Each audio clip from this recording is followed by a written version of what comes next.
I don't know how we almost made it to 500 when I basically neglected you for a month. Thank you. Please don't leave.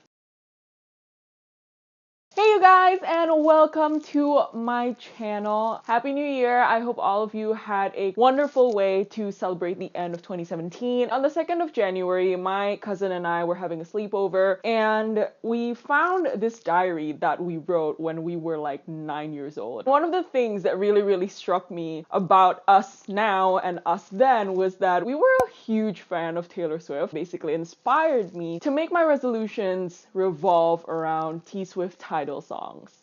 Creative, I know.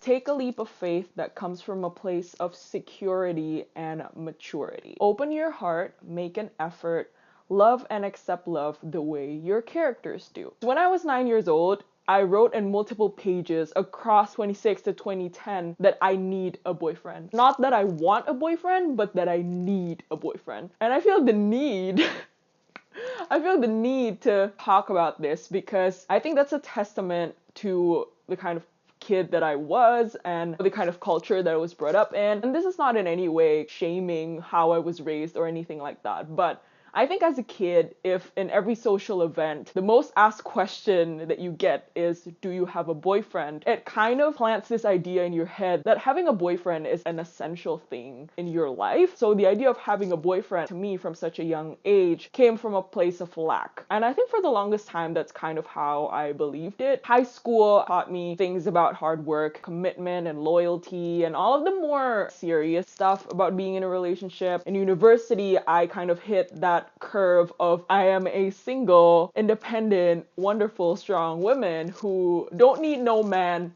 ever. I was really comfortable with that phase because it generated a lot of self-growth. So the universe, bless it, last year gave me a glimpse of the kind of person that I could fall head over heels for. And I think that was the first slap in the face to me where the universe is like, dude, look, I can make this kind of thing happen for you. Keep that in mind when you say that you don't want to be with anyone. Does it include someone like him? And I started freaking out because I was like, no, I want this dude. This dude is amazing. I want another version of him, please, who's single. I was hanging out with a friend of mine who I haven't seen for years and years and years. She was asking me if I had a boyfriend. Before I could answer if I had a boyfriend or not, she was like, you know what? You don't need a boyfriend. You're a strong, independent, single lady who does not need no man. And that was the second slap that I needed to kind of go into this deep reflection mode of really thinking about the kind of energy that I've been spreading out. I don't think it's about desperately wanting someone. It's about feeling okay to want someone. And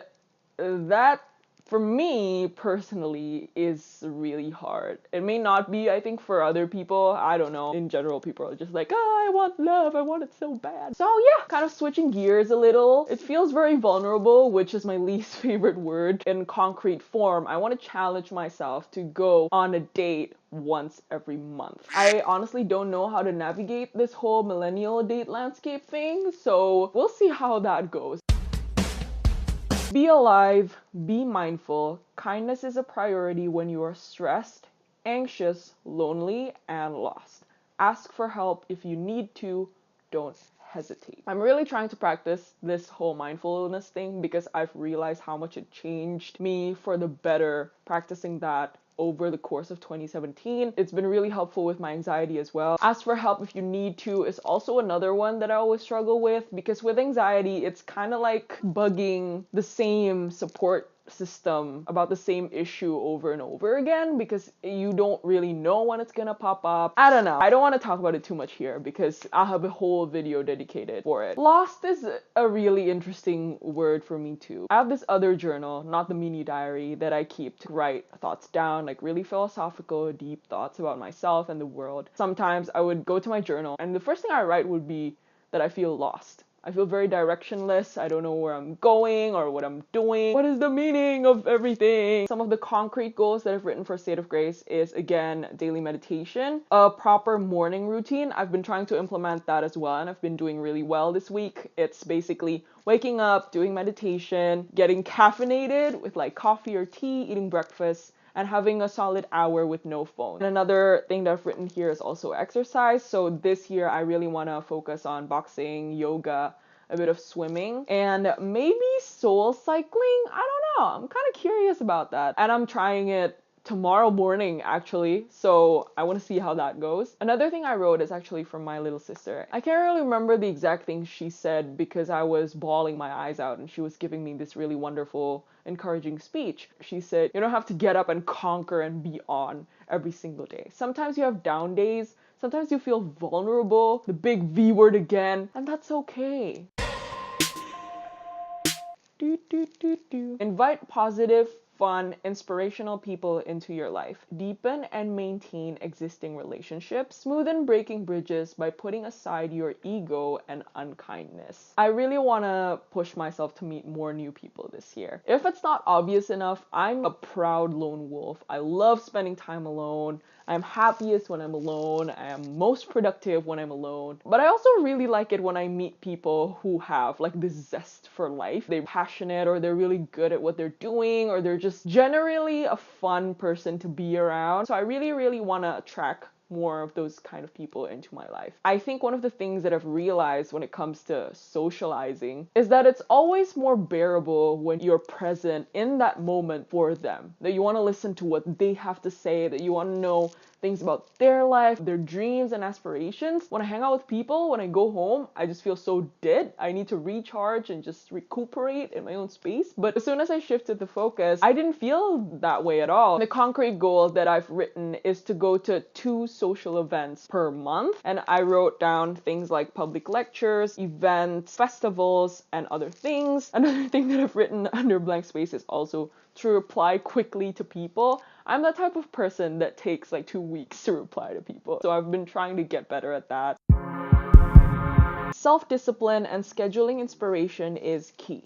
Writing is not just your hobby now, it's your job. You've got this, ma'am, dreamer, and girl boss. Writing is a tricky thing, I think, to be an occupation because it's not something that you can force. It's something you can train yourself to be good at and to do regularly, but sometimes you just don't feel it. Which is why I wrote here, scheduling inspiration is key. Watching movies, reading books, and doing everything I can to keep my inspiration tank full all the time so I can produce the best quality stuff that I can produce. What am I saying? And the title, Girl Boss, is like one that I've really tried to internalize. Last year, Dreamer is the kind of person I've always been. When I'm lying in bed, I take the time to properly dream. As in, I visualize the things that I want. I'm a Disney kid as well, so I really believe in wishing. I believe in hustling too, but wishing is just as important. Like, you can't hustle for nothing, you know? You gotta imagine it all first. For Wildest Dreams, I've basically said, work hard, work smart. Hello, ... which is the project that I'm working on, which is launching next month. I'm dying. Finish the first draft of Wonderwall, which I totally should have done last year, but I totally didn't. Begin an empire of benches and hand-holding, first draft, and also publish ... which is also another project that I've been working on for 100 years. Elevate your happiness and self-growth by trying new things. Be silly, be fearless. There's this general vibe and idea that when you turn into an adult, you kind of become boring. You become these stuck-up middle-aged pricks that are just so desolate and crabby about absolutely everything. I've been very fortunate that I've met so many wonderful adults that I'm like, this is how I want to be when I'm 45, or this is how I want to be when I'm 67. And I've realized that that spark that they still have is that they didn't truly grow up. They still do all of these crazy pointless things that some people would think, why would you do that? It doesn't give you any benefit, it doesn't bring you money, but they just do it because they want to do it. And I think that's the kind of drive that I never want to lose. I always want to do things because it makes me happy. Study Argentinian tango. I really want to go on a hot air balloon ride. And another thing that I am focusing primarily on this year is modeling. When I moved to Melbourne, I made a pact with myself to learn a new skill every single year. So when I first arrived, I did an archery class, bartending, boxing, which was amazing. Last year, I acquired the skill of traveling solo, starting with Gold Coast, which was local. It was only 2 hours away, and then stretching it to the US, which is 14 hours away, and then stretching it to Tanzania, which is 28 hours away. And so this year, I was thinking, okay, what's something else that really, really pushes me out of my comfort zone? And that's modeling. Because even though I love speaking to you, because I feel like I'm offering something if I'm speaking, I don't like it when people take pictures of me because I don't know what to do. I feel just awkward. So this year I have committed to doing 5 photo shoots, and the first photo shoot we're actually doing on the 31st. Another thing that I've listed for Never Grow Up is movie nights with Babad. Babad is what I call my sister and what she calls me. In February, she's gonna be moving here. I'm just excited to force her into the whole Harry Potter universe. We're gonna do Disney nights, we're gonna make popcorn, we're gonna string up some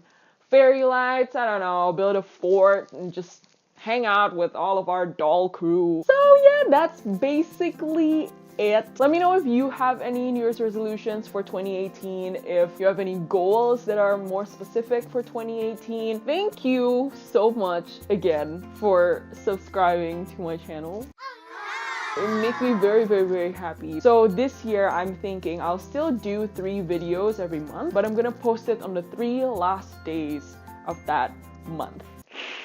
And if you're not cool with that, if you're like, no, I need videos to come out every single week, then that's totally cool. It's been nice meeting you and having you chill out with me. But if you're cool with that, then yeah, I'll see you in the next 2 days. Be kind, be happy, be beautiful, and bye!